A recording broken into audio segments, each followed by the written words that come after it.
Manitoba Cooperator staff took the time to talk to a few Manitoba farmers about their views on possible U.S. tariffs while at Manitoba Ag Days. Mark Bergen of Rosendale, Manitoba, said he generally has a positive view of President Trump and suspects that threats of tariffs are a negotiation tactic. He also said it's just another part of a challenging economic landscape for farmers.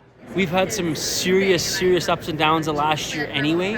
Like the prices have been just in the tank and just super tough to make any money already as it is. So yeah, I mean that definitely is a bit of a scary thought. If he was to slap tariffs on top of this yet, that definitely could really sink an already barely floating ship, I guess.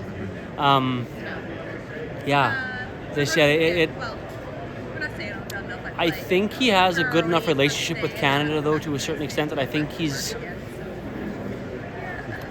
going to try his best to look out for us. I think, and to not try and sink us too bad. But do you think it's a negotiation tactic? I mean, he's a famous negotiator, right? Yep, for sure. I would definitely say there's more bark than there is bite in that threat, I think.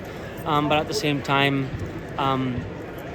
people were already saying that they should have been on already, right? Because he was inaugurated yesterday, right? But now he's saying, February 1st, right? Is what I heard this morning. So, we've still got a little bit of time to maybe reevaluate and reassess the situation and try and negotiate and whatever. But, there's lots of people in this country that are going to bat for us too, right? I know the Premier of Ontario, he's putting out some pretty big threats too, right? To cut off some hydro and power and stuff to the U.S. if.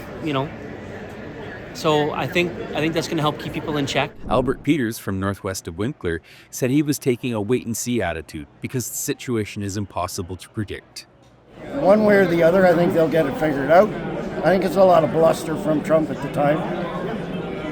I can't see him messing around with agricultural products going either way, but who knows? Rudy Singbiel, who farms north of Winnipeg, said the situation contributes to uncertainty on the farm. It might be all wind, it might be something serious about it, which is kind of a little bit scary. And if it does, turn into an actual thing, is there much that you can do as a farmer about it? Have you thought about that? No, really just kind of a wait and see kind of thing. Hopefully it'll just taper off after a little bit, kind of just a scare thing, like a leverage tool to basically kind of get what he wants. The latest information suggests tariffs could come into effect on February 1. Watch the Manitoba Cooperator for updates as the situation unfolds.